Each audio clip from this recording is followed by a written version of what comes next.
નમસ્કાર, આપ નિહાળી રહ્યા છો ભારત વોચ ન્યૂઝ. હું છું મેઘા અગ્રવાલ અને જોઈએ આજના સમાચાર વિગતવાર. વિદ્યાર્થીઓને મળવાપાત્ર બાકી સ્કોલરશીપની રકમ તાત્કાલિક ચૂકવવામાં આવે તેવી માંગ સાથે અખિલ ભારતીય વિદ્યાર્થી પરિષદ દ્વારા વડોદરામાં ભારે સૂત્રોચ્ચાર સાથે આવેદનપત્ર આપવામાં આવ્યું હતું. મોટી સંખ્યામાં વિદ્યાર્થીઓની સ્કોલરશીપની અરજીઓ પેન્ડિંગ હોવાના મુદ્દે એબીવીપી દ્વારા તંત્રનું ધ્યાન દોરવામાં આવ્યું.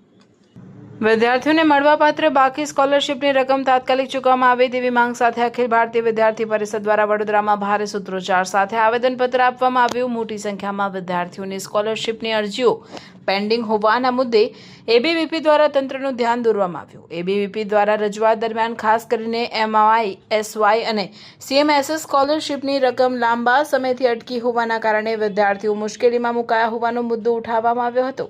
આ ઉપરાંત પ્રી મેટ્રિક અને પોસ્ટ મેટ્રિક સ્કોલરશીપની ચૂકવણીમાં પણ વિલંબ થતા આર્થિક રીતે નબળા વિદ્યાર્થીઓ પર વધારાનો આર્થિક બોજ પડી રહ્યો હોવાનું જણાવાયું હતું.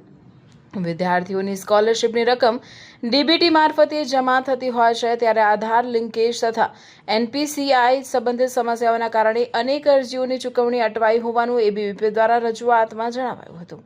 પેન્ડિંગ અરજીઓનો સમયબદ્ધ નિકાલ કરી વિદ્યાર્થીઓને વહેલી તકે તેમની હકની સ્કોલરશીપની રકમ મળી રહે તેવી માંગ કરવામાં આવી હતી. આવેદનપત્ર દરમિયાન એબીવીપીના કાર્યકરો અને વિદ્યાર્થીઓએ ભારે સૂત્રોચ્ચાર કરી સ્કોલરશીપની સમસ્યાનો તાત્કાલિક ઉકેલ લાવવા સરકાર અને સંબંધિત તંત્ર સમક્ષ માંગ કરી હતી.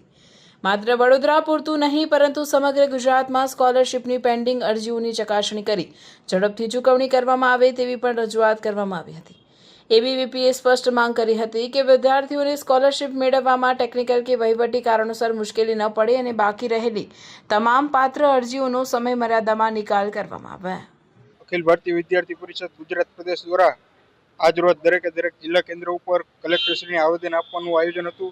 જેમાં વિષય હતો કે ગુજરાત પ્રદેશભરમાં અલગ અલગ જે શિષ્યવૃત્તિ છે તે વિદ્યાર્થીઓને સમયસર નથી મળતી અથવા તો અમુક જે સ્કોલરશીપ છે જે સાવ મળતી જ નથી, જે ખરેખર વિદ્યાર્થીને મળવાપાત્ર છે, જેથી વિદ્યાર્થી ઉપર ક્યાંક ને ક્યાંક આર્થિક ભારણ વધી રહ્યું છે તેવું જાણવા મળે છે. જેથી અખિલ ભારતીય વિદ્યાર્થી પરિષદ સરકારશ્રી સમક્ષ સ્પષ્ટ માગણી કરે છે કે આ સ્કોલરશીપ સમયસર આપવામાં આવે, અન્યથા વિદ્યાર્થી પરિષદ દ્વારા ગુજરાત પ્રદેશભરમાં અલગ અલગ સ્થાનો પર ઉગ્રથી ઉગ્ર આંદોલન કરવામાં આવશે, જેની સંપૂર્ણ જવાબદારી તંત્રની રહેશે.